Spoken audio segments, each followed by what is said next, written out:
one voice message that I've gotten from a journalist in Gaza, like, if you could hear what people have said and what this means to them, like, that's worth more to me than anything I did with Reuters. Whenever they present the reporting by Palestinian journalists, it always comes with a caveat, right? Like, we couldn't independently verify this or that, right, or this came from... Palestinians are biased, we're not, right? Here in the exactly. West, like, people like me, we come with this open mind of unbiased neutrality. We see the facts and we tell people the truth, but no, in Palestine, right, they're compromised. There has to be a footnote and a caveat, and we can't rely on them to tell us what they're seeing. Exactly, and they're the ones seeing it, they're the ones living it, they're the ones experiencing it. You've been to Gaza. What was that experience like? Okay, so my next guest is Valerie Zink. For 8 years, she worked as a photojournalist for Reuters. But amid Israel's genocide in Gaza and the targeting of Palestinian journalists on the ground, she decided she could no longer stay silent. And so Valerie publicly resigned. She accused Reuters of enabling Israel's killing of Palestinian journalists in Gaza, pointing to the way the agency has repeated Israeli military talking points, including baseless claims about Al Jazeera's al-Sharif, who was killed alongside 5 of his colleagues in Gaza City. Days later, 5 more journalists, including a Reuters cameraman, Hashem, as well as my colleagues at Middle East Eye, Mohamed and Ahmed Aziz, were killed in an Israeli double-tap strike on Nasser Hospital. For Zink, that was the final straw. And that's exactly what we're going to speak to her about. My name is Mohamed Hashem, and this is Real Talk. And she's here, Valerie Zink. Thank you so much for taking the time to be on Real Talk. Thanks so much for having me, Mohamed. I really appreciate it. No, I appreciate you, and I appreciate your time. But Valerie, where do I even start? I mean, there's a lot for me that I can ask right now, but let me just quickly kind of gather your reflections upon this moment over the last, week or so, since everything have kind of developed for you since you posted that the picture of you quitting and your decision to resign Reuters, with the picture of you cutting the press card in half, the Reuters press card.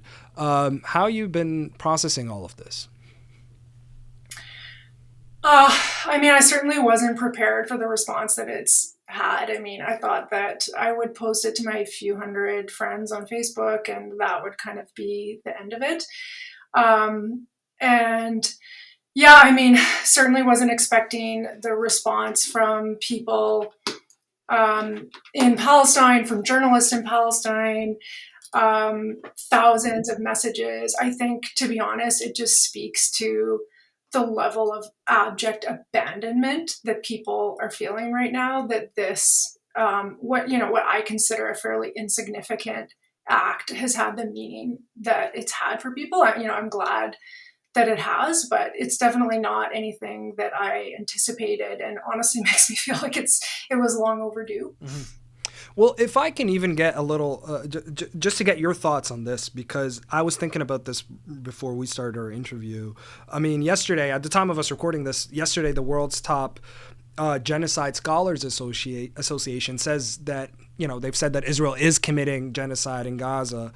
And so as, you kind of read this and you're like, okay, well, what else is left for Western media outlets and Western newsrooms to kind of take a more substantial stance and a more substantial stand, I should say, in the sense of there's very few stones left unturned at this point. And I still think we still hear the rhetoric that's coming out in the sense of, genocide is still a controversial word, or, the fact that we're waiting for some sort of decision by the courts and before we kind of allude to it in that way or label it in that sense. So I don't know, what are your thoughts in terms of where Western newsrooms are right now? I think that there are shifts, certainly, that I see in Canadian media. There's a change. It's not enough of a change, and it's 2 years too late. It's decades too late, depending on how you look at it. But there is a shift there now that I think that the genocide is undeniable. And I think the, forced starvation in particular has really impacted. I just see it in my day-to-day life. The people who've never brought this up in conversation with me before are impacted by this in a way that they haven't been.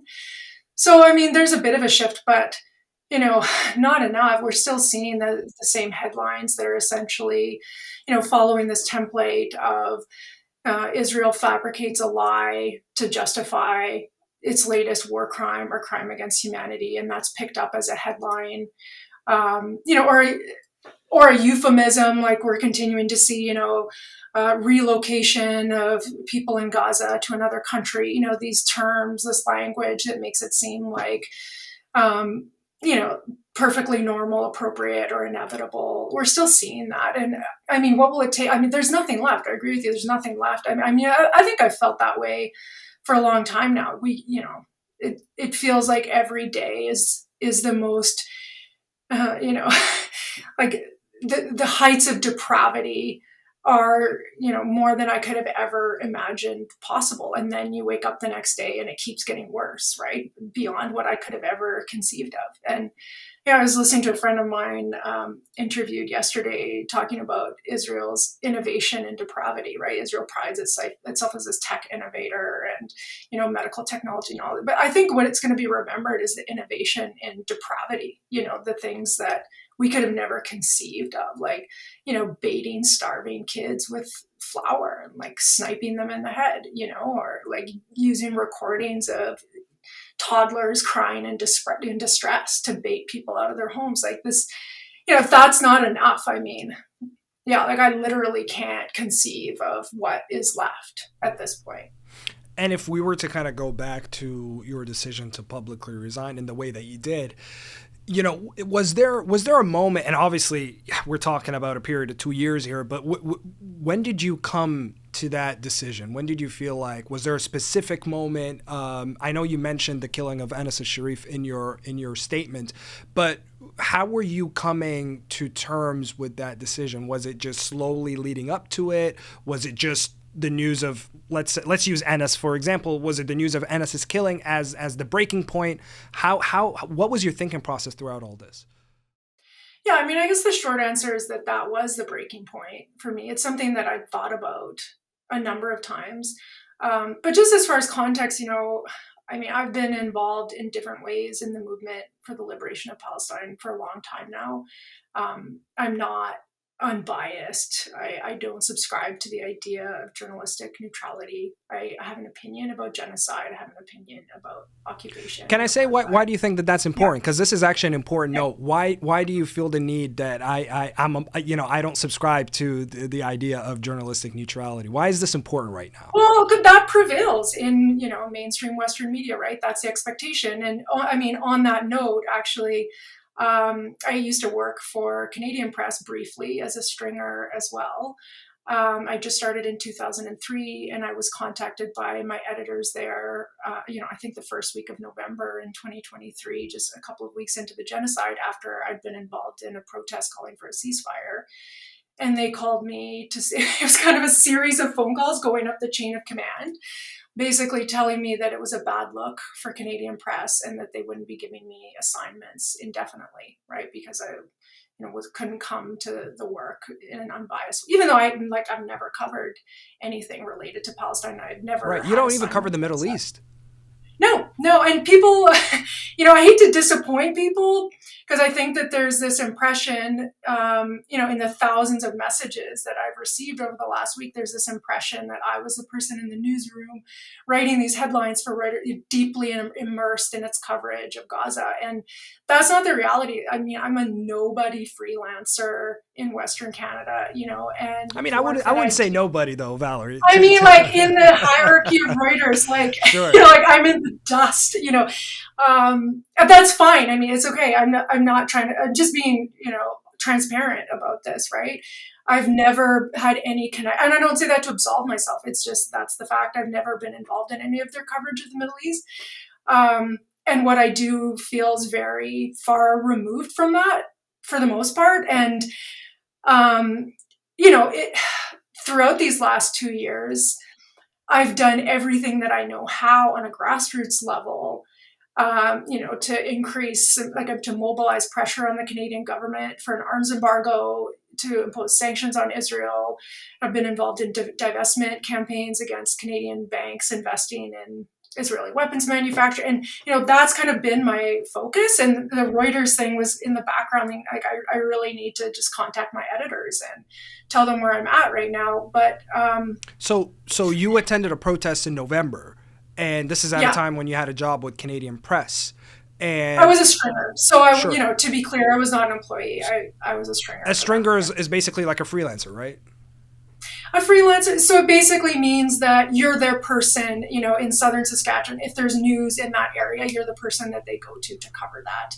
But there's no, and despite the fact that you weren't even staff, they felt it was necessary to cut ties because you just attended a Gaza solidarity protest. And I pushed them on it, and I said, can you share with me your policy around neutrality, or can you share? And then they essentially said, well, you're not an employee, so that doesn't apply to you. Can I ask you this? Am I being held to a higher standard than your employees? But they didn't want to share with me anything. It was just kind of, no, you're, they said we won't contact you indefinitely, and that's been the case, and I'm fine with that. I don't want to work for anyone who has a problem with me opposing genocide. It wasn't. People said like, "Oh, this must be a hard decision." These are not hard decisions. It's good riddance as far as I'm concerned. Can I ask you this though, Valerie? Because let me try to ask you this differently. And I don't know if this has happened to you or any other of your other colleagues at the time, but had you attended, let's say, a protest in solidarity with Ukraine, do you think Canadian Press's decision would have been the same?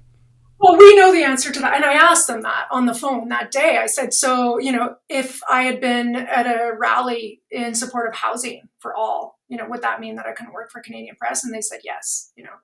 Give me a break. We all know that that's not the case, right? And this is the double standard that's applied across the board. I have friends who work in the library system in Vancouver where they've banned staff from wearing keffiyehs, wearing watermelons, like any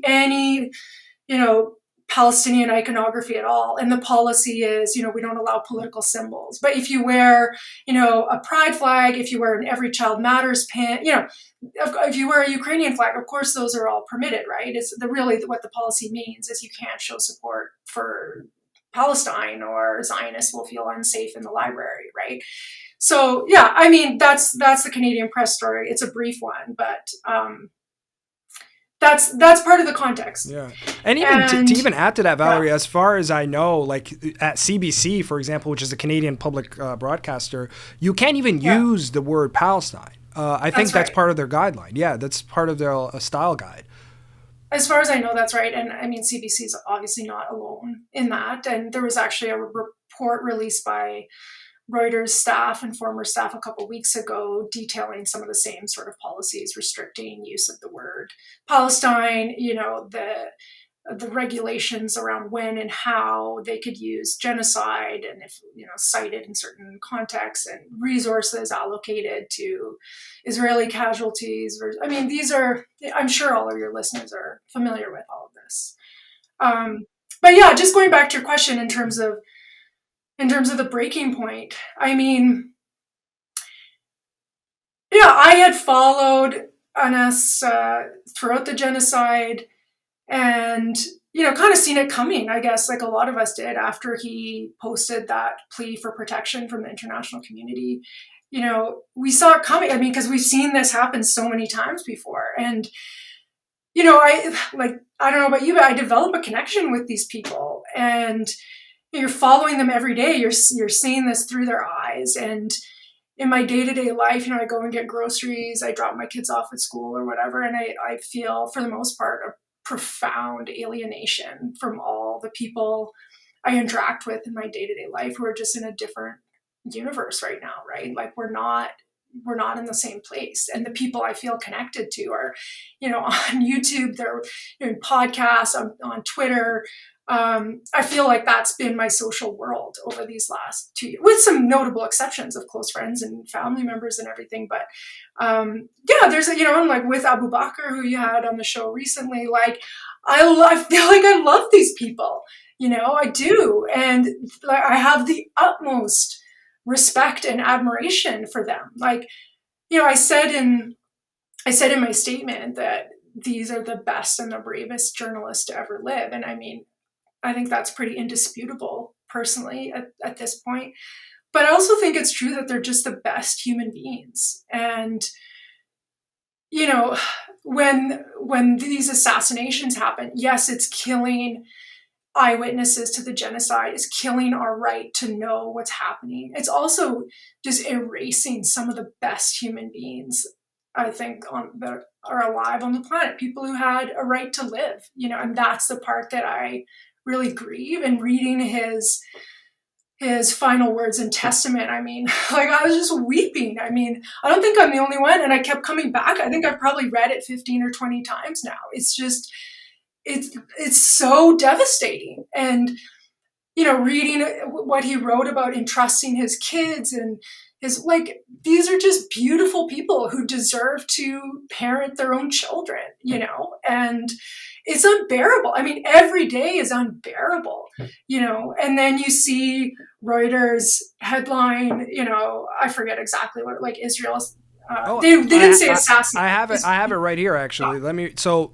basically, I think that the headline has changed now, but I have the original one that it was published. And so it says, this was Reuters on August 10th, 2025. Israel kills Al Jazeera journalist it says was Hamas leader. Yeah. And so you read Anas's final words, and then you see this headline, and my brain just can't contain these. Like, it just breaks your mind, And at that point I was done. Actually, I made the decision then, but I was visiting family and I didn't have my press pass with me, and told my partner, when you come, can you please bring my press pass? And then I had to wait until he came, because I knew, this is how the algorithms work. Like, if anyone was going to see it, you've got to have an image. And so it was super strong. It was super strong. That was the day I decided I'm going to cut it up and I'm going to do this publicly for whatever it's worth. I didn't think much, to be honest. But as a gesture of solidarity, it's what I could do. And so I had to wait until my partner came with my press pass. And then just so happens, then there's another 5 journalists assassinated at Nasser Hospital. And I'd been working on my statement at that point, and then that happened. And, I knew I had to get it out that day. So that was the breaking point, but it's in it's in a bigger context, I guess. It's not that I, had any illusions about Reuters coverage throughout the genocide. I mean, I'd been vocally critical about it throughout the genocide. Not just Reuters, but mainstream media generally. So it's, I hate. It's not like 2 years into the genocide I had this epiphany or something. I mean, it was a long time coming. It just felt that my work covering local stories here was far removed from it, and me leaving would not be noticed or have any impact. But yeah, I mean, just on principle, at a certain point, I just felt like I can never have anything to do with these people again. I mean, it's over. And just on that, Valerie, basically the conversations that you were having with colleagues or upper management, I'm not even talking about your decision to resign. I'm just talking about regular conversations over the past 2 years of the genocide. I think a lot of the outrage towards mainstream media is the fact that this isn't, very complicated, which, and the fact is, when you restrict the truth, or you restrict the reporting that's coming out of Gaza through the killing of journalists, the more the Israeli military can act with impunity. It's not hard to kind of look at it from that perspective. And so what were these topics part of the conversations that you were having with former colleagues, with managers, within the, I know you weren't in the newsroom per se, but within the chats?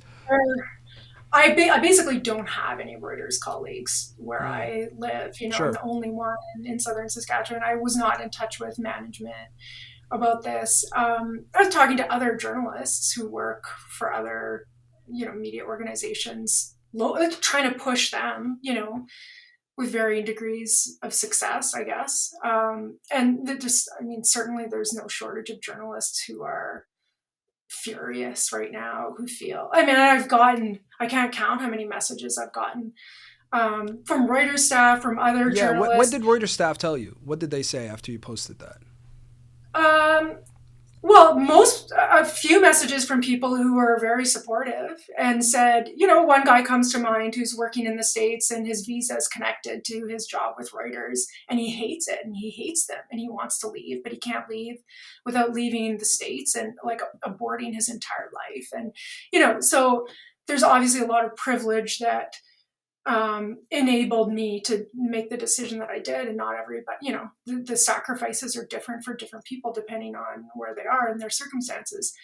There was I'm part of this Facebook group called the Vulture Club. That's basically people looking for fixers in different places. I posted it there when I shared it, just initially, just think, oh, these are media people, journalists, like they may as well read it. And again, mostly all entirely supportive. One senior, veteran Reuters photographer who said, like, I'm sorry, Valerie, who, that was his response. Really? And yeah. And like, and I said, I'm not pretending to be anyone other than who I am. But it's funny that that person was knocking you instead of looking at the stand. He was knocking me, and he said, we're all grieving, we're all outraged, but what you did was obscene to, accuse your Reuters colleagues. I'm actually not. If you read the statement, I'm not actually accusing colleagues. It's the organization. This is about, it's the organization. It's about editors and management, right? I'm not saying that, journalists are trying their damnedest to make this better, and many of them are. And actually, I was contacted by a number of people who have quit their position, with CNN and with CBC for the same reasons. And it, for whatever reason, the algorithm didn't pick it up, right? But it's, I think, more common than we realize. Yeah. And what do you think? I think for those who do stick with the organizations at the end of the day, I think there are basically two camps that I think of here. There's one camp, like similar to the one that you just mentioned, where you have a colleague or a journalist who is very much against the policy of the organization, but their lives are tied to it because of, whatever it is, a mortgage or a visa or whatever it is. And then there's others who, I don't know if that's more, I don't know if that's lessened over the last while, but then there's others who believe that they can have a shot at changing the policy from the inside by staying inside the organization. I don't know. What do you make of that? Oh, I mean, it's the same, the same conversations that happen about, people who run for office and think they can change things, working in the system. I mean, this exists in all of these institutions, right? And I mean, that's never been my approach. I mean, I agree with the idea that ultimately it's a system that changes you, right? And that's what we see with journalists. That's what we see with elected officials, by and large. There are some exceptions, but just look at the facts, right? It hasn't been successful, right? There are a few stories that get through. Usually then there's a retraction. The Globe and Mail, the major daily here in Canada, just issued a retraction for using the term forced starvation. You saw that, right? Yeah. So yeah. No, actually, because that would imply blame, right? That would be actually reporting on, who has agency over this and the facts of the matter. But no, it's a humanitarian crisis. There are many factors. No, there's no aggressor here. There's no one to point your finger to. It was being reported that also Honest Reporting this happened after basically a campaign from Honest Reporting, which many viewers may not know is basically a pro-Israel watchdog in Canada, similar to like Canary Mission and Baytown. Yeah, I'm sure that there are equivalents in the States and elsewhere. I'm not familiar with what they are, but a friend of mine, Sean Tucker, has been doing a lot of work on Honest Reporting Canada. They have charitable status in Canada. They're a registered charity, incredibly, right? And essentially they mobilize, they incite campaigns of harassment and intimidation against journalists who run anything nominally critical of Israel, right? Who are then, then they receive a deluge of thousands of threatening messages threatening their personal safety, the safety of their family, racist messages, just abusive, hateful vitriol to punish people, right? And then they, of course, contact their employers and say that this person doesn't deserve to have this position, and people are afraid for their livelihood, and it's effective. A lot of times it is, right? And people begin to self-censor. They take the path of least resistance, and then at the editorial level, you see these retractions and apologies, and and this is all done through like publicly funded tax breaks in Canada, and many other Zionist organizations, who are also in the same position of being registered as a charity, right, for public good, allegedly. So you've spoken to me about the positive messages that you've received since posting your resignation. What about the negative ones? What negative ones have you received? What do you feel like you've been placed in a position that kind of jeopardizes your professional relationships? You probably won't even believe me when I say this, but there's been essentially no negative message. I haven't read all the comments. There are thousands of comments on Twitter and Facebook, and I haven't actually read any of those. Maybe a smattering. I've tried to read all of the individual messages that people have sent me. For the most part, I've read all of them and responded as best as I could. So I don't know what's in the comments, I'm sure. I've seen a few that are, along the lines of, good, one less, pro-Hamas journalist, that kind of thing. But I haven't received any negative messages personally, other than some really patronizing sort of, I know this war is brutal, Valerie, and wars are brutal, but these Hamas people are not your friends. And, there's this kind of, you must be naive, and let me inform you of the reality of how barbaric these people actually are. And, you don't know what so some of that. But honestly, in the past 2+ decades of doing work around Palestine, I've received a lot more hateful messages than I have this last week. It's mostly been overwhelmingly positive. In your statement, you talk about, having deep shame and grief. And this also comes at a time when a lot more journalists are being vocal right now, being basically deeply ashamed of the profession right now in light of this.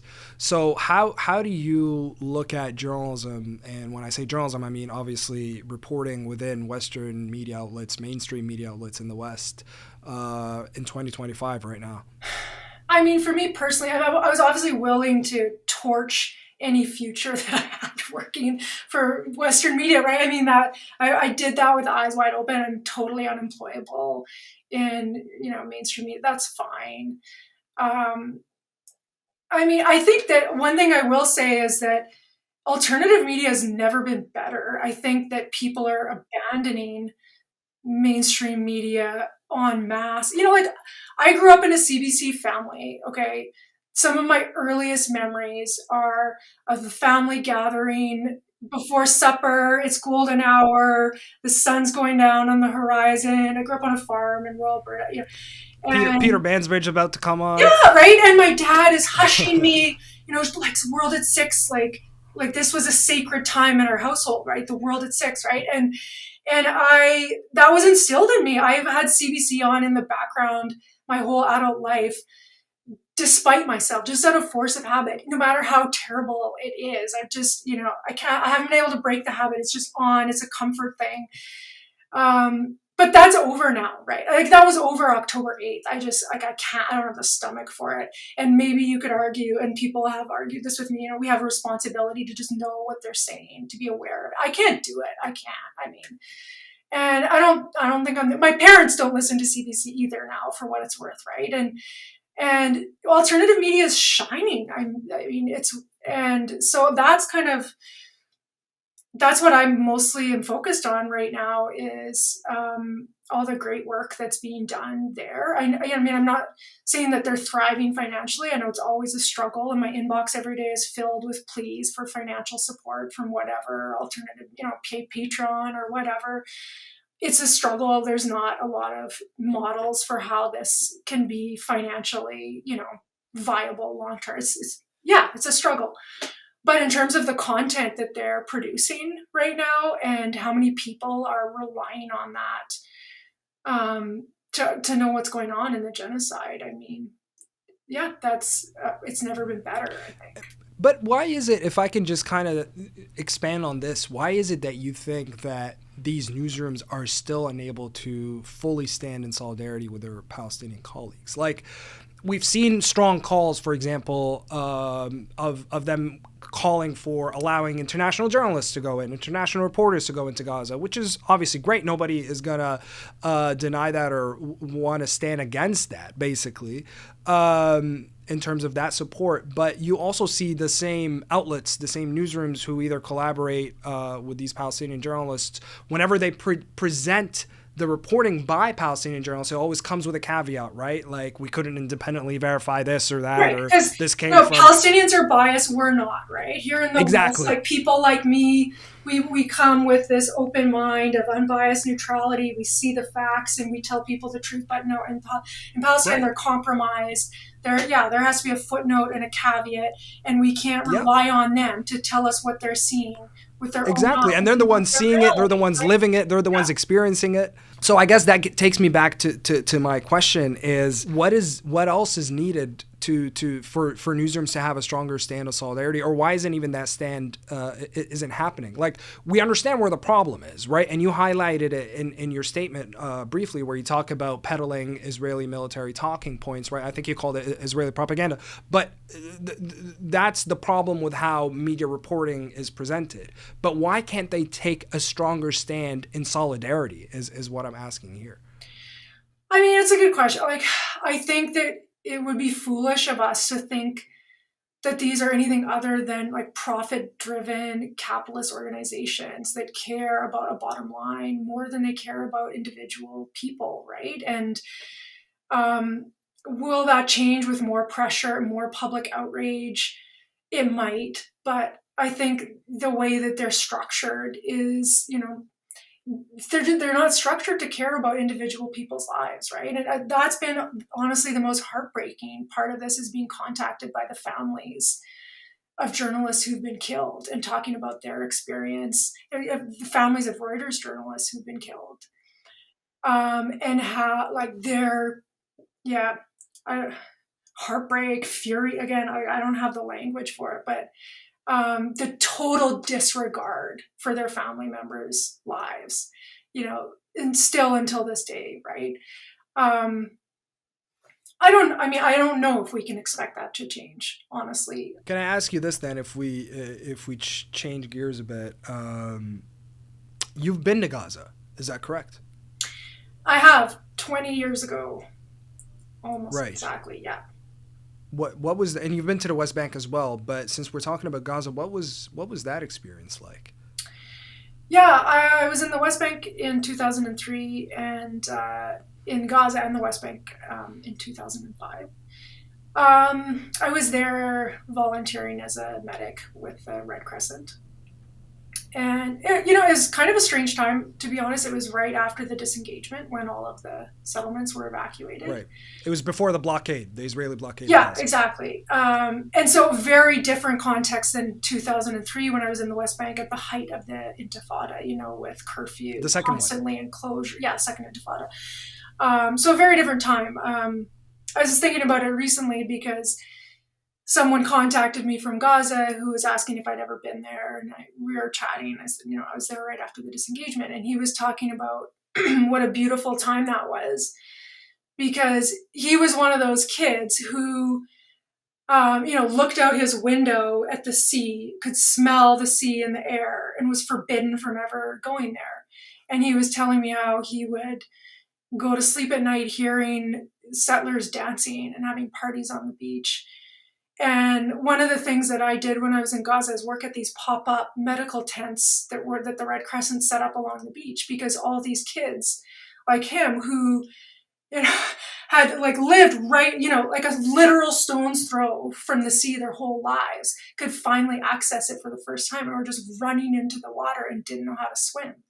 And there were all these problems with near drownings as kids were just, flooding into the sea. So, it was a different kind of experience than, being there a couple of years earlier.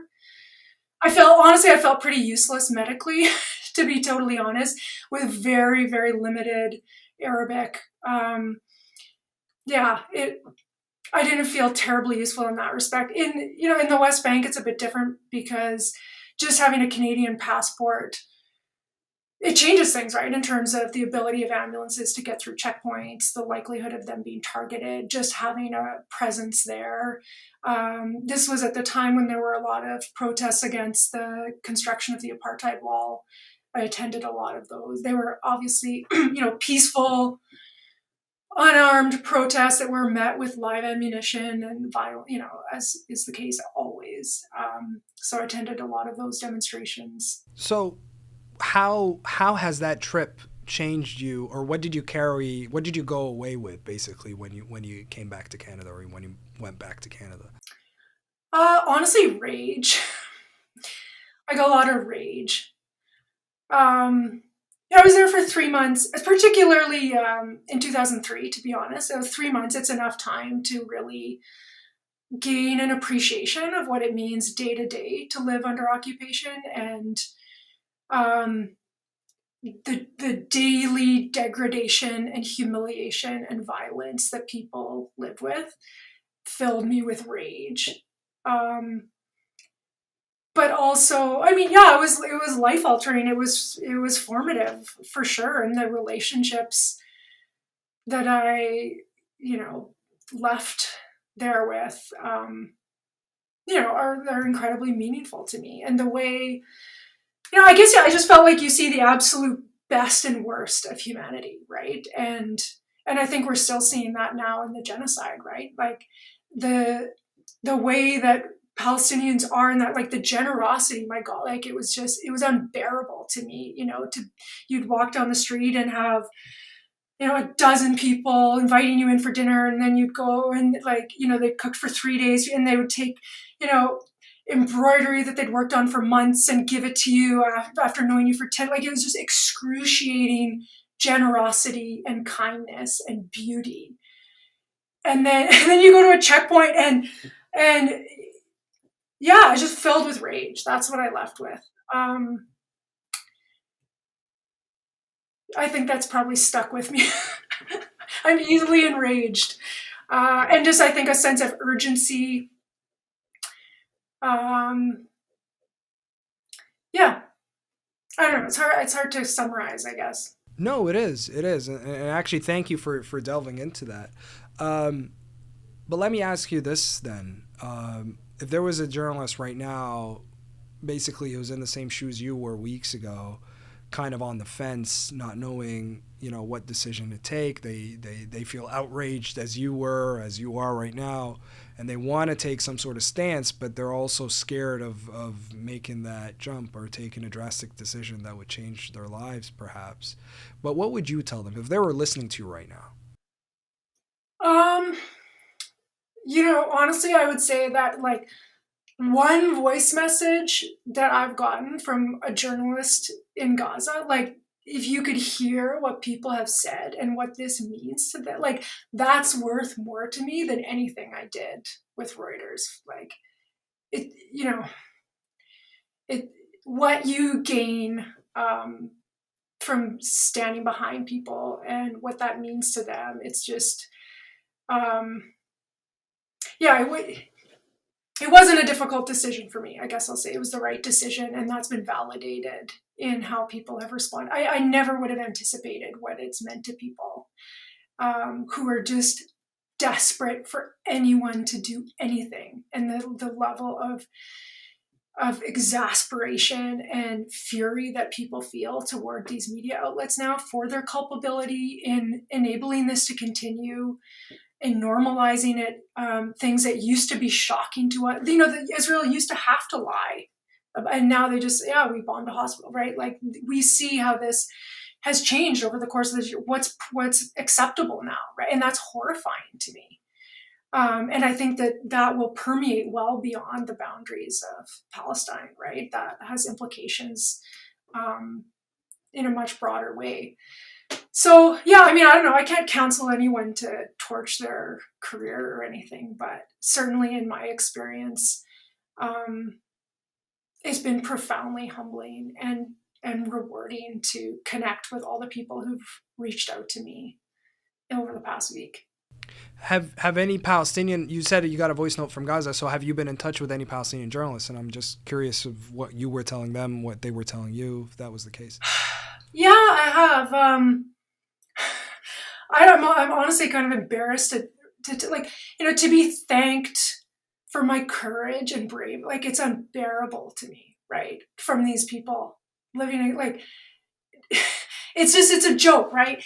Nothing that I've done in my whole life is as brave as, waking up and deciding to live another minute in Gaza right now, right? And all these people reaching out to me to thank me in the most sincere way, like using language that is, more beautiful than anything I ever encounter in my day-to-day life here, right? I mean, like the most eloquent messages. I